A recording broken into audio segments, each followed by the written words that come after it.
मित्रों नमस्कार, स्वागत है आपका इस वीडियो में।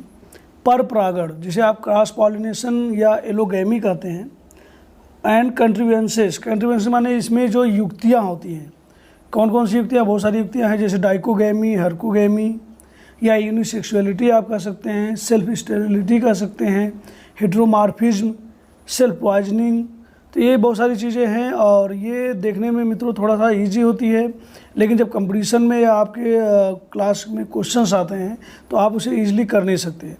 तो इस वीडियो में आपको ये सारी चीज़ें बहुत ही सरल शब्दों में समझाया गया है और इस वीडियो को यदि आप केयरफुली देखते हैं तो आप इन सभी प्रश्नों के उत्तर आसानी से दे सकेंगे। तो आइए देखते हैं पूरा वीडियो डिटेल में। अब यहाँ पे हम लोग पर परागण समझने से पहले कुछ बेसिक चीज़ें यहाँ पे थोड़ा सा देखना पड़ेगा। वैसे आप लोगों को ऑलरेडी पता होगा, जिन्होंने स्वपरागण इससे पहले वाला वीडियो देखा है, नहीं देखा तो उसे आप वीडियो जाके देख सकते हैं, डिस्क्रिप्शन में उसका लिंक मिल जाएगा आपको। आगे देखते हैं। तो यहाँ पे जब हम लोग पर परागण की बात करते हैं तो इसमें देखिए दो पुष्पों की बात आती है और दो पुष्पों से पहले पर परागण में जो सेक्स ऑर्गन पार्टिसिपेट करते हैं उनकी बात हम लोग करेंगे। तो इसमें मुख्य रूप से दो सेक्स ऑर्गन भाग लेते हैं। एक तो जनरली होता है मेल सेक्स ऑर्गन, जो कि आपको यहाँ पे दिख रहा है, जिसे हम लोग कहते हैं पोलन ग्रेन। क्या बोलते हैं? पोलन ग्रेन बोलते हैं, या हिंदी में आप इसे बोलते हैं परागकण। और दूसरा होता है इसका स्टिग्मा, या इसे हिंदी में बोलते हैं वर्तिकाग्र। तो जो पर परागण होता है उसमें एक ही जात के दो पुष्पों की आवश्यकता होती है, पहले आपको ये माइंड में सेट करना है। और सेकंड थिंग जो है, इसमें मेल या फीमेल गैमीट का होना आवश्यक है। और मेल गैमीट जो होती है उसे आप लोग पोलन ग्रेन या परागकण कहते हैं, और जो फीमेल गैमीट होती है उसे स्टिग्मा या वर्तिकाग्र कहते हैं। तो आइए देखते हैं इसकी सबसे पहले डिफिनीशन। तो यहाँ पे आप देख सकते हैं जो पर परागण है, जिसे हम लोग क्रॉस पॉलिनेशन या एलोगैमी कहते हैं, और यहाँ पे दो पुष्प मुख्य रूप से फ्लावर इसमें यूज होते हैं पर परागण में। यहाँ पे फ्लावर फर्स्ट एंड सेकंड के नाम से शो किया गया, और यहाँ पे एक आपको बटरफ्लाई भी दिखाया गया है, क्योंकि जो पर परागण होता है वो बिना माध्यम के संभव नहीं है। और इसमें बहुत सारे माध्यम होते हैं जो नेक्स्ट वीडियो में आप देख पाएंगे कि वायु के द्वारा, जल के द्वारा, कीटों के द्वारा, या जल के बहुत सारे प्रकार हैं, या कई तरह के कीट होते हैं जो पॉलिनेशन माने पर परागण में हेल्प करते हैं। कैसे हेल्प करते हैं? ये मेल या फीमेल गैमीट को एक पुष्प से दूसरे पुष्प पर पहुंचाने का कार्य करते हैं, वाहक का कार्य करते हैं। तो सबसे पहले इसकी हम लोग डिफिनीशन देख लेते हैं। जो पर परागण है, आप यहाँ देख सकते हैं, पर परागण में एक पुष्प के परागकण उसी जात के दूसरे पौधे के वर्तिकाग्र पर पहुँचते हैं। अब यहाँ थोड़ा सा माइंड में आपको सेट करना है। पर परागण में एक पुष्प के परागकण, जैसे ये एक पुष्प है, इसका परागकण उसी जात के, देखिए इसी जात का ये भी पुष्प है, तो उसी जात के दूसरे पौधे के पुष्प के वर्तिकाग्र पर पहुंचते हैं। तो यह प्रक्रिया क्या कहलाती है? पर परागण कहलाती है। पर माने पराया। तो यहाँ पे देखिए इस पौधे का परागकण होगा, और यहाँ पे देखिए स्टिग्मा जो है इस पर आएगा किसी माध्यम के माध्यम से या किसी माध्यम द्वारा, तो होगा आपका पर परागण। और देख सकते हैं इसमें दोनों पुष्प अलग अलग पौधे पर लगे होते हैं, चाहे वो एक लिंगी हो या द्विलिंगी। तो यहाँ पे सेम प्लांट पे ये आपको फ्लावर नहीं मिलेगी, चाहे वो यूनिसेक्सुअल हो चाहे बाइसेक्सुअल। तो यहाँ से क्लियर हो गया होगा पर परागण क्या होता है। अब आगे देखते हैं पर परागण के लिए कौन कौन सी युक्तियाँ हैं पुष्पों में। ये मुख्य रूप से फ्लावर में होता है। अब कोई भी होता है तो उसके लिए कुछ ना कुछ उपाय नेचर कर देता है। यदि इनके लिए उपाय नहीं करेगा तो इसमें पर परागण संभव नहीं हो पाएगा। तो इससे भी बहुत सारे प्रश्न आपके यहाँ आते हैं कि पर परागण के लिए कौन कौन से कंट्रीवेंसेस हैं, और यहाँ पे आप देख पाएंगे। तो जनरली यहाँ पे पर परागण के लिए 6 कंट्रीवेंसेस दिया गया है। एक तो है यूनिसेक्सुअलिटी, देखिए यहाँ बहुत मीडियम में आपको दिया गया है, जिसे डिक्लाइनिंग भी बोलते हैं आप, या यूनिसेक्सुअलिटी कहते हैं। सेकेंड है स्वबंधिता, सेल्फ स्टेरिलिटी या इनकम्पेटिबिलिटी। थर्ड है पृथक्वयता, इसे बोलते हैं डाइकोगैमी या विषम रूपता, इसे बोलते हैं हेटेरोमॉर्फिज्म। फिफ्थ नंबर पे है अनात्म परायणता या हर्कोगैमी बोलते हैं। और 6 नंबर पे है स्वदूषण, सेल्फ पॉइजनिंग। तो इन 6 में आपको क्या पढ़ना है, इसकी डिफिनीशन आपको आनी चाहिए, और उससे ज़्यादा महत्वपूर्ण है इसका आपको प्रत्येक का एग्जाम्पल आना चाहिए। तो आइए देखते हैं एक एक को बहुत ईजी शब्दों में। एक लिंगता, देखिए नाम से पता चल रहा है इसमें एक सेक्स ऑर्गन होगा, एक लिंग होगा केवल। तो एक लिंगी पुष्पों में नर तथा मादा जनांग अलग अलग पुष्पों पर पाए जाते हैं। एक लिंगता ये कहलाता है। और ये 2 प्रकार का होता है। यूनिसेक्सुअलिटी जो है 2 प्रकार की होती है। उसमें मेल फीमेल जो जननांग होते हैं, गैमीट जो होते हैं, अलग अलग पुष्पों पर पाए जाते हैं, माने एक ही पुष्प में दोनों सेक्स ऑर्गन नहीं होंगे। अब इसे 2 भाग हमने बात किया था। एक तो उभयलिंगाश्रयी मोनोसियस, जब नर तथा मादा पुष्प एक ही पौधे पर लगे होते हैं तो ऐसे पौधे को हम लोग मोनोसियस कहते हैं। ठीक है, तो अब आप समझ सकते हैं कि जिसमें ऐसा प्लांट जिसमें नर और मादा माने मेल फीमेल फ्लावर जो हैं दोनों एक ही पौधे पर संलग्न हो माने लगे हों तो उसे आप बोलेंगे उभयलिंगाश्रयी। इस पर आपसे टिप्पणी पूछा जाता है। उभयलिंगाश्रयी पे आप टिप्पणी लिखिए विथ एग्जाम्पल के साथ। तो यहाँ पे बहुत सारे एग्जाम्पल दिए गए हैं। जैसे आप देखिए यहाँ पे लौकी दिया गया है, कद्दू या खीरा, मक्का, अरंडी, एरम, ये सारे ऐसे प्लांट हैं जिसमें एक ही पुष्प आप देख सकते हैं, नर और मादा पुष्प जो हैं एक ही पौधे पर लगे होते हैं, इसीलिए इन्हें मोनोसियस कहते हैं। मादा पुष्प नीचे की ओर आते हैं और बहुधा जो नर पुष्प होते हैं वो शीर्ष की ओर होते हैं और इनमें स्वपरागण भी हो सकता है। कैसे हो सकता है? क्योंकि इसमें दोनों मेल और फीमेल गैमीट जो हैं एक ही पौधे पर उपस्थित हैं या एक ही पुष्प पर उपस्थित हैं। दूसरा इसका भाग जो है एक लिंगाश्रयी यूनिसेक्सुअलिटी या इसे डायसियस बोलते हैं आप। इसमें नर और मादा पुष्प 2 भिन्न पौधों पर लगे होते हैं। डायसियस डाई से मतलब आपको 2 समझना है। तो इसमें नर और मादा पुष्प जो है भिन्न भिन्न पौधों पर लगे होते हैं। ऐसा किसमें पाया जाता है? पपीता, सहतूत, भांग और केवड़ा में जनरली होता है। और द्विक्षयक पौधों में केवल परपरागण ही संभव है। तो आप परपरागण पढ़ रहे हैं तो यहाँ पे आपको माइंड में मुख्य रूप से इसी को फोकस करना है कि परपरागण केवल डायसियस या एक लिंगाश्रयी पौधों में ही संभव है, जिसमें नर और मादा पुष्प जो है 2 भिन्न भिन्न पौधों माने 2 अलग अलग पौधों पर लगे हों। एक ही पौधे पर दोनों पुष्प उपस्थित ना हों। दोनों पुष्प उपस्थित होंगे तो उसमें परपरागण के बजाय स्वपरागण की संभावना बढ़ जाती है। आगे चलते हैं सेल्फ स्टेरिलिटी या इनकम्पेटिबिलिटी से बोलते हैं आप। इसमें क्या होता है? इन पौधों में जब एक पुष्प के परागकण उसी पुष्प के वर्तिकाग्र पर पहुंचते हैं तो उनका अंकुरण नहीं हो पाता, माने स्वयं में बंधता, माने वो स्वयं फर्टिलाइज नहीं हो सकते, सेल्फ स्टेरिलिटी होती है। लेकिन जब ये परागण उसी जात के दूसरे पुष्पों के वर्तिकाग्र पर पहुंचते हैं तो अंकुरित हो जाते हैं। तो आप समझ सकते हैं कि एक कंडीशन नेचर ने ऐसी बना रखी है कि यदि उसी पौधे का परागकण उसी पौधे के दूसरे पुष्प में जाएगा तो उसमें अंकुरण नहीं होगा। जब लेकिन दूसरे पौधे के पुष्प के वर्तिकाग्र पर पहुंच जाएगा तो वहाँ पे आसानी से अंकुरण हो जाएगा। तो ये नेचर ने व्यवस्थित कर रखा है, तभी परपरागण संभव हो पा रहा है, नहीं तो स्वपरागण हो जाता।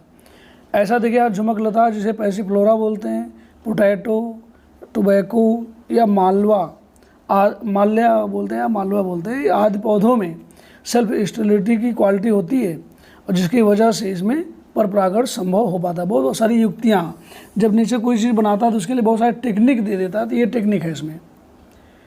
नंबर 3 नंबर पर देखते हैं प्रतिपक्वता या इसे पशपक्वता भी बोल सकते हैं, डाइकोगैमी। अब कुछ द्विलिंगी पुष्पों में देखिए, द्विलिंगी पुष्प ऐसा पुष्प जो जिसमें दोनों सेक्स ऑर्गन है, किसी और के पास जाने की आवश्यकता नहीं हम लोगों की तरह, उनके एक ही पुष्प में दोनों सेक्स ऑर्गन उपस्थित जब हैं तो जनन अंगों के परिपक्व का समय अलग अलग होता है, जिससे स्वपरागण संभव नहीं हो पाता। अब देखिए एक ही पौधा है और एक ही पुष्प में दोनों सेक्स ऑर्गन उपस्थित हैं, मेल और फीमेल गैमीट उपस्थित हैं, लेकिन दोनों एक साथ मैच्योर नहीं होंगे। ऐसा समझ सकते हैं कि एक 3 साल में मैच्योर हो जा रहा था, एक 15 साल पे हो रहा है, तो दोनों एक साथ परिपक्व नहीं होंगे तो भी उसमें फर्टिलाइजेशन संभव नहीं है, उनमें पॉलिनेशन संभव नहीं है। ऐसा किसमें होता है? जैसे आप देखिए सेक्सी प्रिगाथा डमेटिना में और डाइकोगैमी या प्रतिपक्वता जो होती है ये भी 2 प्रकार की होती है। एक होता है पुंपूर्वी, ये अक्सर पूछा जाता है। प्रोटेंडरी जो कंडीशन है बहुत ही इंपॉर्टेंट है मित्रों, जो कंपटीशन बैठते हैं उनके लिए भी, यहाँ मैं लिख भी दे रहा हूँ। तो ये प्रोटेंडरी कंडीशन जो होती है पूछा जाता है किस में पाया जाता है, इसका आपको उदाहरण याद करने की आवश्यकता होती है और इसका मतलब क्या है। इसमें परागकोश पहले परिपक्व होता है। अब देखिए प्रोटेंडरी जो कंडीशन होती है पुष्पों में, इसमें परागकोश जो है जिसमें परागकण उपस्थित है वो पहले मैच्योर हो जाएगा। माने जो नर युग्मक है, मेल सेक्स ऑर्गन है, वो पहले मैच्योर हो जाएगा और फीमेल सेक्स ऑर्गन बाद में इसमें क्या होगा, परिपक्व हो पाएगा। इसलिए जब अंतराल हो जाने की वजह से इसमें पॉलिनेशन संभव नहीं है। ऐसा किसमें होता है, प्रोटेंड्री कंडीशन किसमें पाई जाती है, गुड़हल, जिसे आप हिबिस्कस रोजा साइनेंसिस का साइंटिफिक नेम है या बॉटनिकल नेम है। यह मालवेसी फैमिली से बिलोंग करता है। यह रूबिएसी कुल में भी ऐसा होता है तथा इन्हें प्रोटोगाइनी आप कहते हैं या वर्तिकाग्र का पहले परिपक्व होना कहलाता है। और किन पौधों में ये होता है, मुख्य रूप से मैग्नोलिया में होता है। मैग्नोलिया में, बरगद में, पीपल में, शरीफा, चंपा, गुलाब आदि पौधों में प्रोटेंड्री कंडीशन पाई जाती है। तो इसे जो कंपटीशन की तैयारी करते हैं इसे ज़रूर देखेंगे और उदाहरण याद रखने का प्रयास करेंगे। और वीडियो मित्रों केयरफुली देखें तो आगे आपसे इससे संबंधित एक प्रश्न पूछा जाएगा, जिससे यदि आप ध्यानपूर्वक देखें तो आपको वीडियो बैक करके नहीं देने की मैंने आंसर देखने की आवश्यकता होगी और आप एक बार में आंसर दे सकेंगे। इससे पहले बता दें मित्रों, यदि आप इंटरमीडिएट फाइनल के स्टूडेंट हैं या कंपटीशन की तैयारी कर रहे हैं तो हमारे इस चैनल को आप सब्सक्राइब कर सकते हैं और बेल आइकन को प्रेस करके जो भी वीडियो अपलोड होते हैं उसको आप सबसे पहले प्राप्त कर सकते हैं और अपनी प्रिपरेशन को धार दे सकते हैं। साथ ही साथ आप प्ले लिस्ट से जाकर के भी बहुत सारे वीडियो देख सकते हैं। आगे चलते हैं हम लोग विषम रूपता की बात करते हैं। 4th नंबर जो इसकी युक्तियाँ हैं, हेटेरोमॉर्फिज्म से आप कहते हैं। कुछ पौधों में परागकोश तथा वर्तिकाग्र की स्थिति के आधार पर 2 प्रकार के पुष्प होते हैं। अब इसमें परागकोश माने जिसमें परागकण उपस्थित है या जो स्टिग्मा वर्तिकाग्र है उसकी स्थिति अलग अलग होती है, जिसके आधार पर ये 2 प्रकार के पुष्प होते हैं। एक तो विषम परागकोश था। इस प्रकार के पुष्पों में पुंकेसर अलग अलग लंबाई के होते हैं। विषम तो नाम से पता चला सम नहीं है, समान नहीं है। विषम माने एक दूसरे से बड़े छोटे हैं। तो इस प्रकार के पुष्पों में पुंकेसर अलग अलग लंबाई के होते हैं। दूसरी बात हम लोग करते हैं विषम परागकोष्ठता। इस प्रकार के, ये तो हम लोग ने देख ही लिया अभी। दूसरा देखते हैं विषम वर्तिकात्व। इस प्रकार के पुष्पों में वर्तिकाग्र जो है अलग अलग लंबाई के होते हैं। तो यहाँ देखिए विषम परागकोश की बात करेंगे तो परागकोश जो पुंकेसर है वो अलग अलग लंबाई के होंगे और इसमें वर्तिकाग्र जो स्टिग्मा होता है वो भी अलग अलग लंबाई का है। परागकोश तथा वर्तिकाग्र की सापेक्षिक स्थिति स्वपरागण को रोकती है। अब ये बड़े छोटे हैं, एक दूसरे के सिमिलर नहीं है, माने बहुत छोटा है, जैसे आप समझ सकते हैं 1-2 हाथ का है और एक जो है 5-6 फीट का है। तो लंबाई में अंतराल की वजह से प्रॉब्लम यहाँ पे होती है, जिसकी वजह से इनमें स्वपरागण संभव नहीं हो पाता है और इनके पास एक ही ऑप्शन बचता है परपरागण का। तो नेचर ने ऐसी व्यवस्था बना रखी है कि जिससे परपरागण आसानी से हो सके, स्वपरागण संभव ना हो सके। द्विरूपता या विषम रूपता, प्रिमरोज, अलसी आदि पौधों में के पुष्पों में इस तरह की कंडीशन पाई जाती है, जिसमें ऐसा होता है। मेल सेक्स ऑर्गन जो है उसकी लंबाई किसी में बड़ी हो जाएगी और फीमेल सेक्स ऑर्गन जो है उसकी लंबाई छोटी हो जाएगी। तो ये कंडीशन आ जाती है। नंबर 5 की बात हम लोग करते हैं, इसे हरकोगैमी बोलते हैं। इसमें अलग से 60 नोट्स आपसे पूछा जाता है। जब पुष्प में वर्तिकाग्र लंबी वर्तिका के कारण ऊंचाई पर होता है तथा पुतंतु छोटे होते हैं, उसके प्रोटोनिमा छोटे होते हैं, परागकोश काफ़ी नीचे रह जाते हैं और स्वपरागण संभव नहीं हो पाता है, इसे अनात्म परागणता कहते हैं, हरकोगैमी कहते हैं। हरकोगैमी के नाम से आता है। तो आप समझ गए होंगे कि जब पुष्प में वर्तिकाग्र लंबी वर्तिका का ऊंचाई पर होता है लेकिन इसके पुतंत्र छोटे होते हैं। पुतंत्र जब छोटा होगा तो उसी में लगा होता है परागकोश, तो परागकोश नीचे रह जाएंगे, तो स्टिग्मा ऊपर और पॉलन ग्रेन माने मेल सेक्स ऑर्गन जो नीचे है, तो इसलिए संभव नहीं हो पाता स्वपरागण। तो क्या होगा, परपरागण होगा। तो नेचर ने ऐसा व्यवस्था इनको दे रखी है कि स्वपरागण ना करने पाएँ, दूसरे की हेल्प लेनी ही पड़े। तो ये ऐसा किसमें होता है, ग्लोरियोसा और आइपोमिया प्लांट में ऐसा होता है। और नंबर 6 यहाँ पे कैलोट्रॉपिस और थोड़ा जुक्साइन में भी परागण की बात हुई है। जिसमें स्फुटन नहीं होता है, माने इसमें स्फुटन ही नहीं होगा तो परागण बाहर ही नहीं आएंगे। संपूर्ण पोलोनिया का वितरण कीट के द्वारा ट्रांसलेटर विधि से होता है। परागकोश दलपुंज नलिका के भीतर समाये रहते हैं तथा वर्तिका बाहर निकली होती है और इसमें परागकोश दलपुंज नलिका से बाहर निकले होते हैं और वर्तिका अंदर प्रवेश कर जाती है। तो परागकोश दलों या दलाव वर्तिका द्वारा इस तरह से इन दोनों पौधों में परपरागण संभव हो जाता है। लास्ट वन माने 6ठी युक्ति देखेंगे, इसके बाद इसका लाभ हानि हम लोग देखेंगे और आगे और थोड़ा डिटेल में देखेंगे तो काफ़ी ईजी हो जाएगा। नंबर 6 है स्वदूषण या सेल्फ पॉइजनिंग।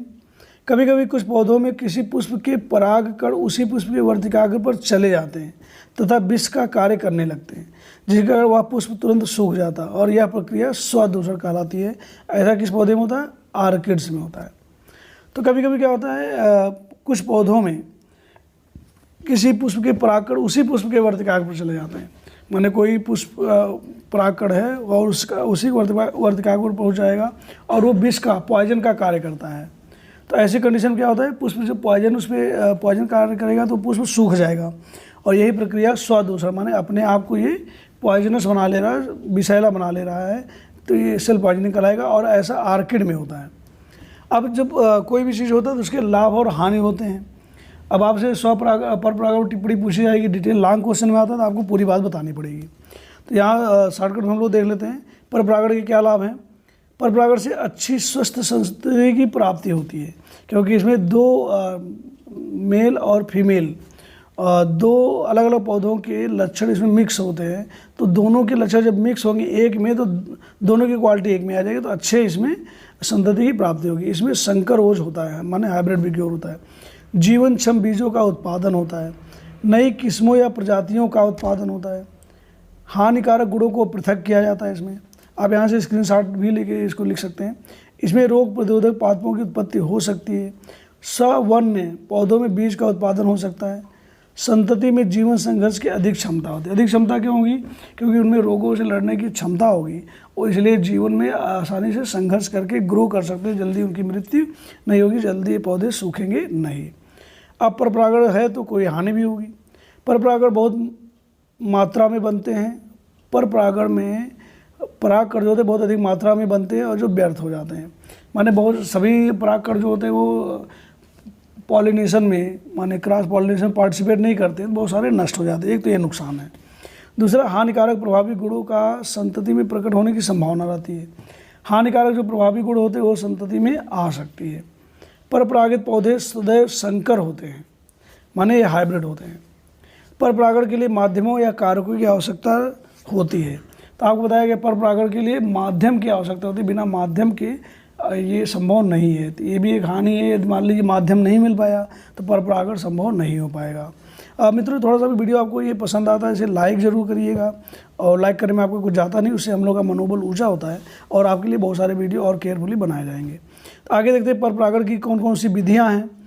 वीडियो थोड़ा ज़्यादा लंबा हो रहा है, यहाँ पे हम लोग केवल माध्यम देख ले रहे हैं कौन कौन सी विधियाँ हैं। नेक्स्ट वीडियो में इसको हम डिटेल में पढ़ेंगे। तो आप यहाँ देख सकते हैं, ये आप समझते हैं एक पुष्प के जो परागकण होते हैं उसे दूसरे पुष्प के वर्तिकाग्र तक पहुँचाने के लिए कुछ एजेंसीज माने कारकों की आवश्यकता होती है।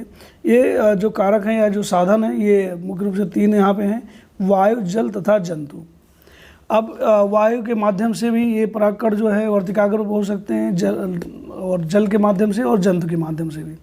वायु तथा जल जो है ये नॉन लिविंग माने एबायोटिक फैक्टर हैं, इनमें जीवन नहीं होता है। और जंतु परागण के जो है वो जैविक कारक है, तो इसके आधार पर इनमें मुख्य रूप से पर परागण है होता है। तो पर परागण की ये सारी विधियां हैं जिसे आपको डिटेल में बताया जाएगा। अब इसमें सबसे ज़्यादा जो इम्पॉर्टेंट है, जो नेक्स्ट वीडियो हम लोग देख पाएंगे, वो है जंतु परागण। तो जंतु परागण में कीटों द्वारा, पक्षी द्वारा, घोंघा द्वारा या चींटी द्वारा, चमगादड़ द्वारा, गिलहरी या हाथी के द्वारा बहुत सारे माध्यम हैं जिनके द्वारा जंतु परागण में हेल्प करते हैं, पार्टिसिपेट करते हैं। तो नेक्स्ट वीडियो हम लोग डिटेल में देख पाएंगे। और वायु परागण किसमें होता है, कृत्रिम परागण भी हम लोग पढ़ेंगे, और जल परागण में कौन कौन से कीट पार्टिसिपेट करते हैं ये हम लोग पढ़ने वाले हैं।